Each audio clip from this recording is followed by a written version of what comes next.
I didn't expect my marriage to end with one sentence, but that's exactly how it happened. We were standing in our kitchen when my husband, Daniel, glanced at me over his phone and said, "You really do look like somebody's grandmother these days, not a wife, not mine."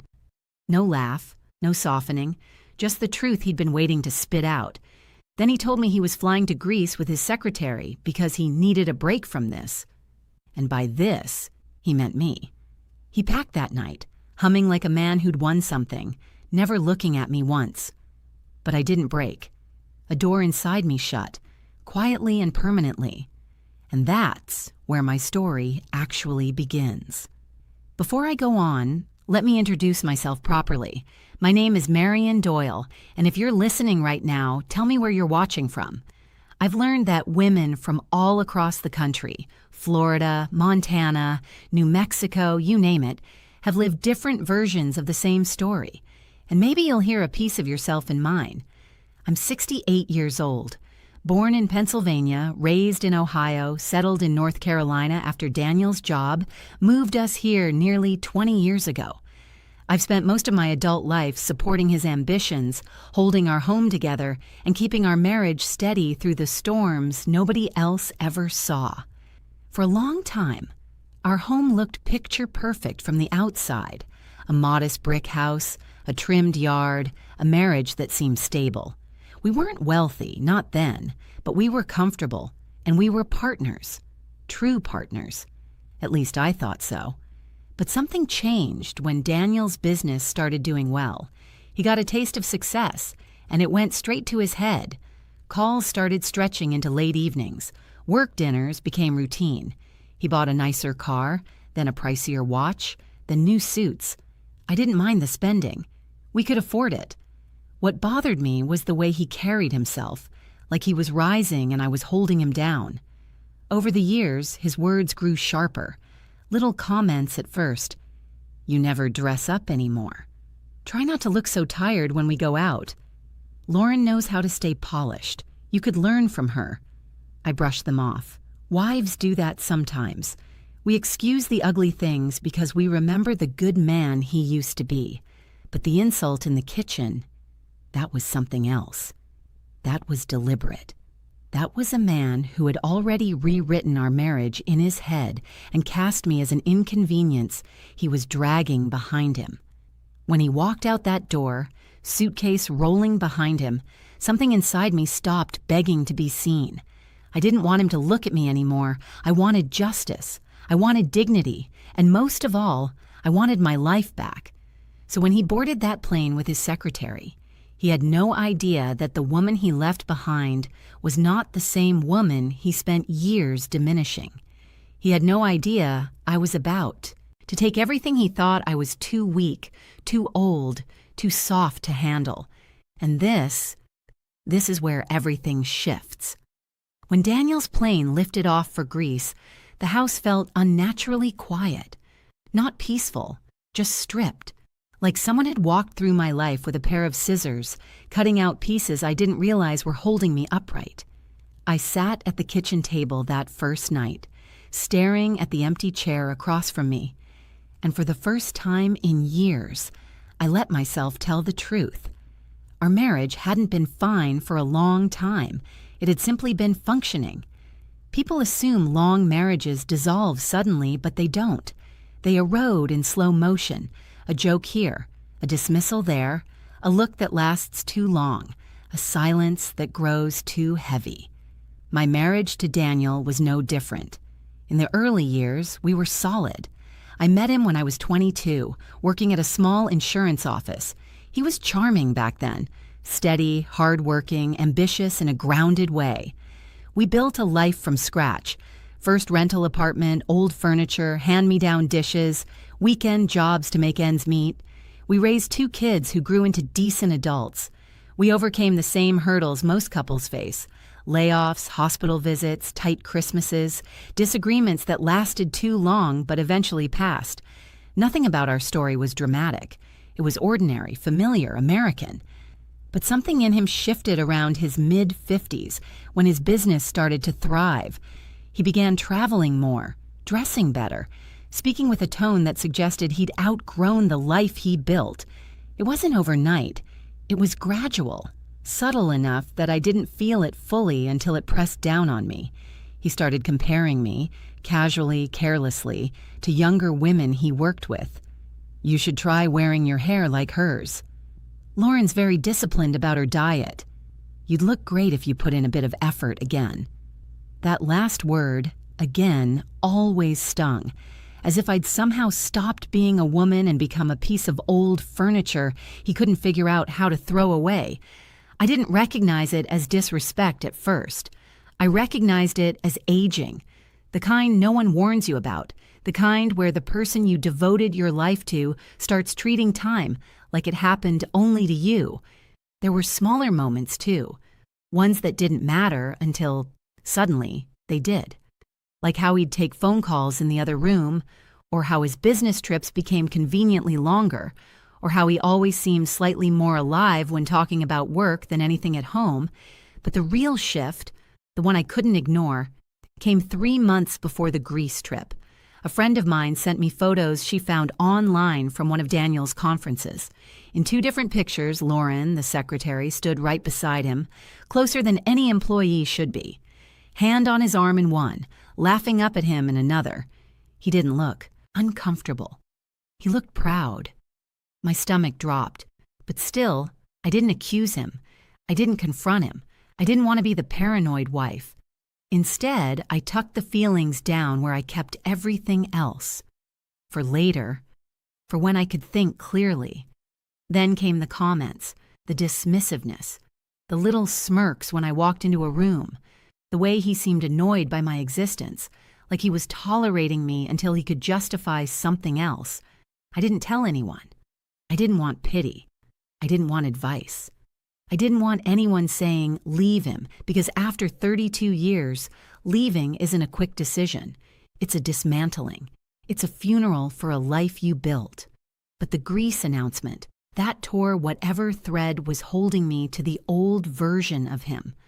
I still remember the moment everything changed. It wasn't dramatic. It wasn't loud. It was me standing in our bathroom, looking at myself under the harsh vanity lights. I saw the lines around my mouth, the gray strands near my temples, the tiredness in my eyes. I touched my face gently and realized I didn't look old. I looked worn down, worn by him. I whispered out loud, "This isn't who I am." And just like that, something clicked. A firm, calm realization. I wasn't staying in this marriage because I loved him. I was staying because I forgot I had options. That night, I made myself tea, sat at the kitchen table, and opened the drawer where we kept our household files. I pulled out bank statements, mortgage documents, retirement accounts, business filings, every piece of paper that built our life. I had handled our finances for decades. I knew every login, every investment, every monthly bill, not because I was controlling, but because I was the one who cared. I kept the home running while he ran around building an identity outside it. Suddenly, the humiliation he threw at me that morning twisted into something sharper. Clarity. Daniel believed I was too soft to fight back, too old to start over, too dependent to stand alone. He didn't know me at all. By the time I finished sorting the paperwork, I had a plan. A quiet one, a legal one, a smart one. And it began the very next morning. The next morning, I woke up before sunrise. Not out of anxiety, those days were behind me, but with a kind of steady purpose I hadn't felt in years. I made myself coffee, sat down at the table with the folder of documents I'd organized, and began treating my life like a business transaction. Not emotional, not personal, just necessary. The first call I made was to a family law attorney in town. Her name was Dana McAllister, and I had heard of her for years. Strong reputation, no theatrics, known for being efficient and brutally straightforward. When her receptionist offered to schedule me within the next 2 weeks, I firmly asked if anything was available sooner. 10 minutes later, I had a same-day appointment. I arrived early, not dressed up, not trying to look put together. I wore what I always wear: jeans, a clean blouse, and the same small silver earrings I've had since my 40th birthday. I wasn't there to impress anyone. I was there to reclaim what I had built. Dana greeted me with a firm handshake, a legal pad under her arm, and the kind of eyes that read a person in seconds. She didn't offer sympathy or small talk, and I appreciated that. She simply said, "Tell me why you're here." So I did. I told her about the insult in the kitchen, the grease trip, the secretary, the shift in his attitude, the photos, the finances. I didn't embellish, didn't dramatize, didn't cry. I gave her facts. 32 years worth. When I finished, she tapped her pen and said one sentence that changed the entire tone of the room. "You're in a stronger position than you realize." She explained everything clearly, without sugarcoating or jargon. Our house was titled jointly, but primary residence rights mattered. Our investments were marital assets, meaning I had equal authority. Our retirement accounts, despite being in his name, were legally shared. Any separation filed now would freeze new debts and protect existing assets. And, this was the part he would never expect, I had the right to request the title transfer under our state's protection statutes while proceedings were pending. I listened, nodding slowly, absorbing every line as if she were teaching me a new language. When she asked whether I had access to our accounts, I told her the truth. I handled our finances for 30 years. Her eyebrows lifted just slightly. "That will make this a lot easier." She slid a set of papers toward me. "We can begin separation proceedings today, quietly. He won't be notified until filings are processed." It wasn't revenge. It wasn't spite. It was self-preservation. I signed what needed signing. Next came the practical steps, unromantic, unglamorous, but powerful. I went home and opened our online banking. I moved half of our joint savings into an account in my name only as instructed, entirely legal. I closed out a credit card he rarely used but was technically under my SSN. I notified our insurance provider of temporary separation, securing my coverage. Then I dealt with the house. Our mortgage had been refinanced 2 years prior. I remembered that the refinancing allowed for a title modification if necessary. I pulled the papers, scanned them, and sent them to Dana's office. By late afternoon, she had filed the request. It wasn't dramatic. There was no drum roll, no cinematic music, just an email with the subject line, "Title transfer initiated." I stared at it for a long moment, not in disbelief, just in quiet recognition. The house I had poured my life into, the one I painted, furnished, cleaned, maintained, while he traveled and entertained coworkers. It was finally coming back to the person who actually valued it. While I waited for confirmations, I walked through the rooms, not to mourn anything, but to assess. His office was cluttered with magazines, old receipts, perfume samples from who knows where, and clothing tags I didn't recognize. I boxed everything with his name on it, neatly, without emotion. In the master bedroom, I removed only what belonged to him. Ties, watches, cologne he drowned himself in before every work dinner. I placed it all in a single suitcase and set it by the front door. That was the moment the house felt lighter. Not empty, lighter. Like a weight had been removed quietly without argument. By the time evening rolled around, I had filed for separation, secured my finances, initiated the house title transfer, documented every step, packed his belongings, logged every action for legal clarity. Every move was clean, lawful, traceable, and entirely in my control. While I finished the last of my tea, I received a message from Daniel, a selfie of him on a plane, sunglasses on, smiling, Lauren in the corner of the frame pretending not to be seen. The caption said, "Try not to mess anything up while I'm gone." I didn't reply. I didn't need to. By the time his flight landed, everything he took for granted was already shifting under his feet. The first few days after Daniel left were strangely calm. For the first time in years, I didn't feel like I was tiptoeing around someone else's moods. No sighs from across the room, no passive-aggressive comments, no weight pressing down on me the moment I woke up. The silence wasn't empty anymore. It was productive. Every morning I woke up with a small list of things to accomplish. Nothing dramatic, nothing theatrical, just steps forward. Practical, adult steps that made sense for a woman taking control of her life after too much time spent shrinking herself. Meanwhile, Daniel was living his dream vacation, or at least he pretended to. He sent the kids pictures of beaches and plates of seafood as if he needed an audience for his new adventure. I didn't get any messages like that. I only received quick, dismissive updates. Made it to Athens. Don't forget to pay the landscaper. Try not to stress yourself out while I'm gone. That last one made me laugh out loud. Stress? He had no idea how much calmer my days had become without him. But cracks started showing in his perfect little trip almost immediately. On the third day, I got a call, not from him, but from our joint credit card company. They wanted to confirm a series of unusually large charges made overseas. I authorized the ones I recognized, flagged the ones I didn't, and calmly followed Dana's earlier instructions. Because once separation is filed, joint spending becomes a liability issue. His romantic getaway with the secretary suddenly didn't have an unlimited budget behind it. That same evening, he called. I let the phone ring twice before answering. "Why are my cards acting up?" he demanded, irritated, like I was an employee who'd ruined his schedule. In the background, I heard Lauren's voice, high and whining. "Tell them we need this reservation. Tell them—" I kept my voice level. "Your attorney will explain anything you need to know." There was a beat of stunned silence. He wasn't used to being redirected. He definitely wasn't used to me doing it. "What attorney?" he snapped. "You'll receive the paperwork soon," I said. "For now, your access is adjusted according to state law." "State law?" he repeated, as if I'd spoken in another language. I didn't elaborate. I didn't soothe. I simply said, "I hope you enjoy the rest of your trip," and hung up. After that, the messages shifted. First came the condescending ones. "You're being dramatic.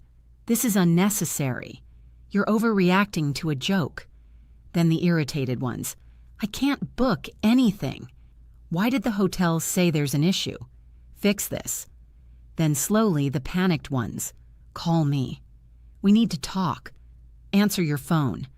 I didn't reply to any of them. I wasn't being cruel.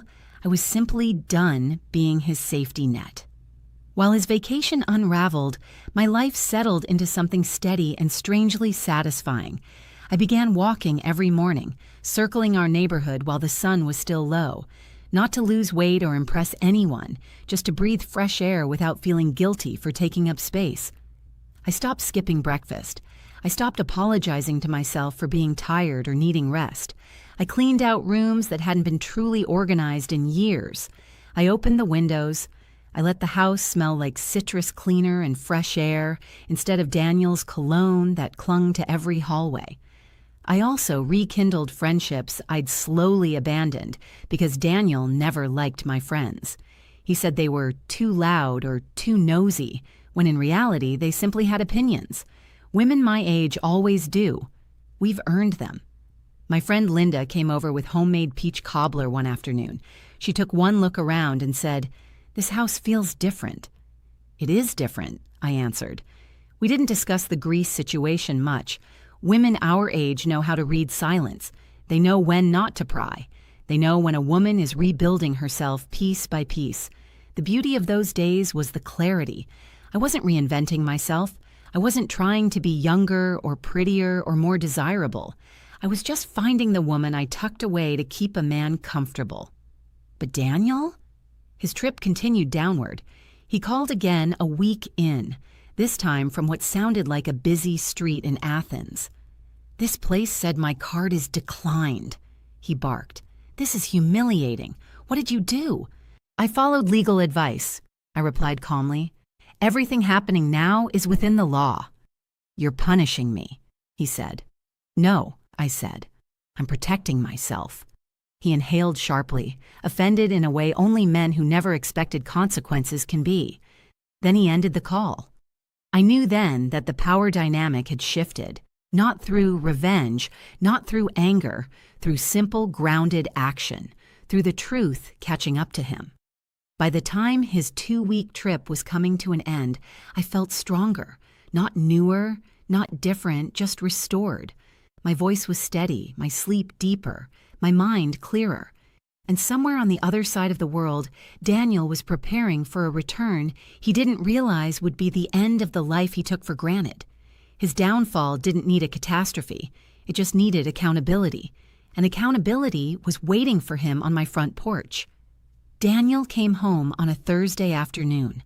I knew the minute his rideshare pulled into the driveway because I felt the shift in the house. Not fear, not dread, just the end of something I'd already stepped out of. I watched him from the front window as he got out of the car. He looked irritated, sunburned, and older than when he left. Not older in the natural way. Older in the way a man looks when the world has stopped catering to him for a moment. He reached for his house keys with a kind of entitled confidence, the same way he'd done 1,000 times. But when he tried the door, the lock didn't budge. He rattled it harder, then harder again, then paused, confused. He knocked loudly. "Marion, the lock is jammed." I opened the door, not timidly, not triumphantly, simply calmly. "The locks were changed," I said, "legally." He blinked at me like I had spoken Greek instead of English. "What do you mean, legally?" "I filed for separation," I said plainly. "The house is under my exclusive residential rights. Your attorney has the paperwork." He threw his hands up. "You're being ridiculous. This is our house." I didn't argue. I didn't need to.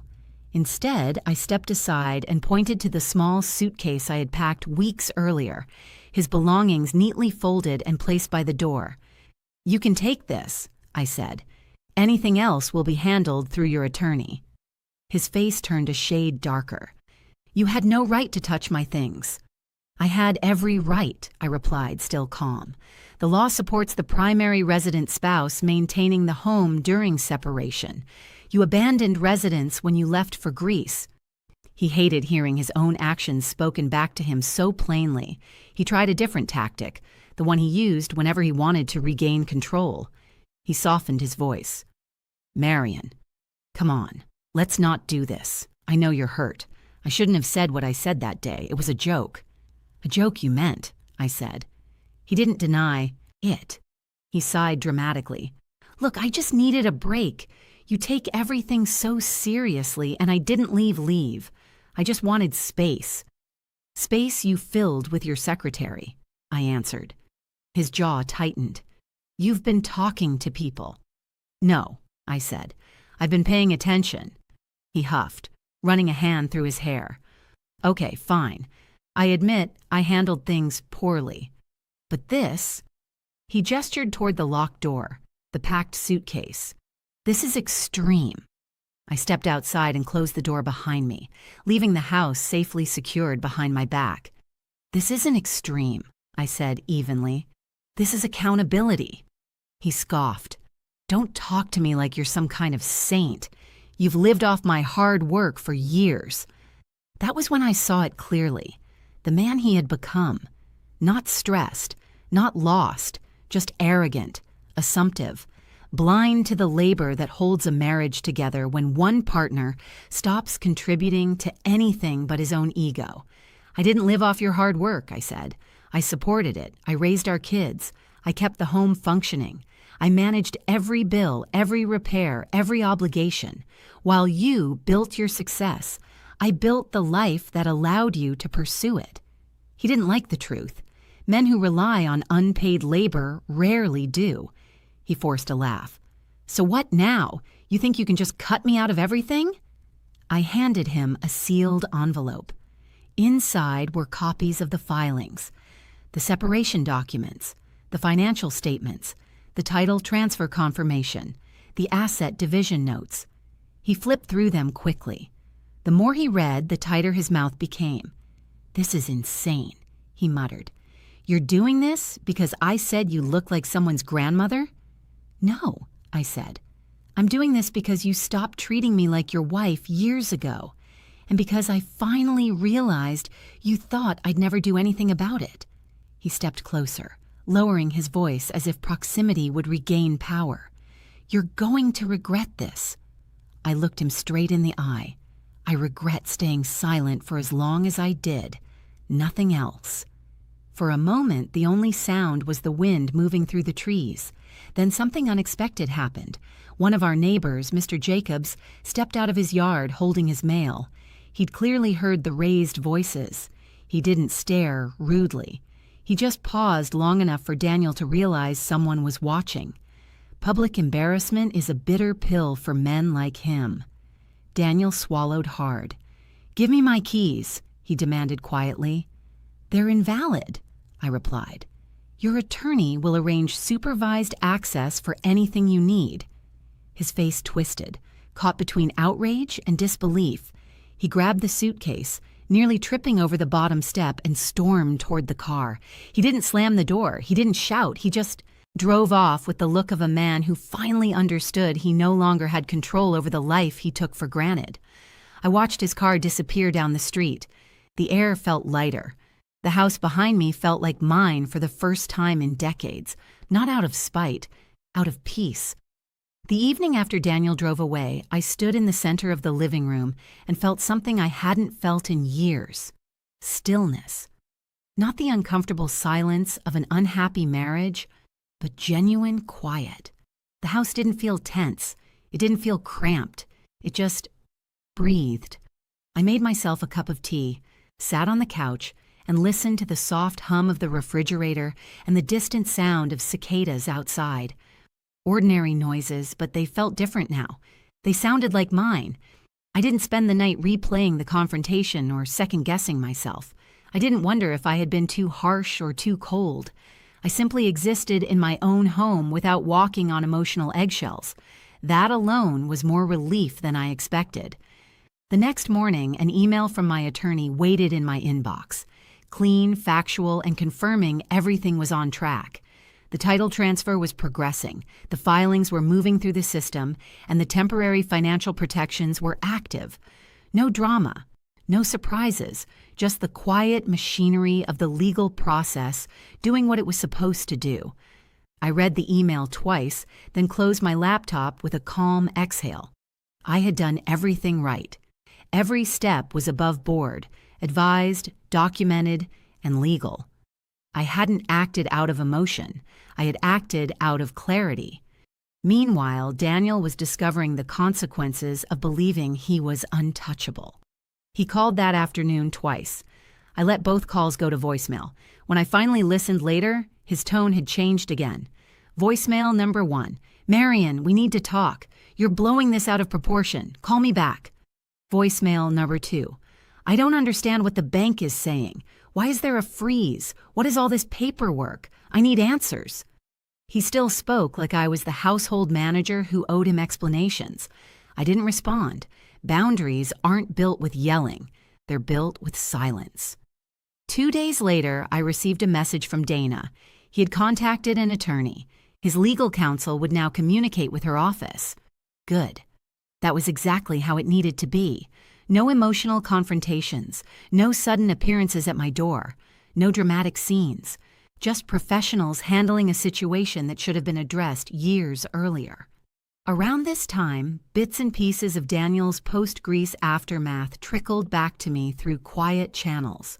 Not gossip, just the natural way small towns absorb information. His secretary, Lauren, had returned home separately. Their little romantic escape had apparently fizzled the moment financial strain entered the picture. Travel looks glamorous until the man paying the bills suddenly can't. Within a week, she stopped returning his calls. Word spread that she had already updated her resume. Daniel wasn't used to instability. He wasn't used to being the one left behind. And he certainly wasn't used to consequences unfolding without anyone trying to rescue him. Back at home, my own life continued quietly. I rearranged the pantry, cleaned out the garage, donated clothes I hadn't worn in years, washed every window in the house. None of it was symbolic. I wasn't trying to stage a rebirth. I was just taking responsibility for the space that belonged to me now. I cooked smaller meals, ones I actually enjoyed instead of the heavy dishes Daniel always demanded. I went to the grocery store when I felt like it. Not when he criticized the pantry.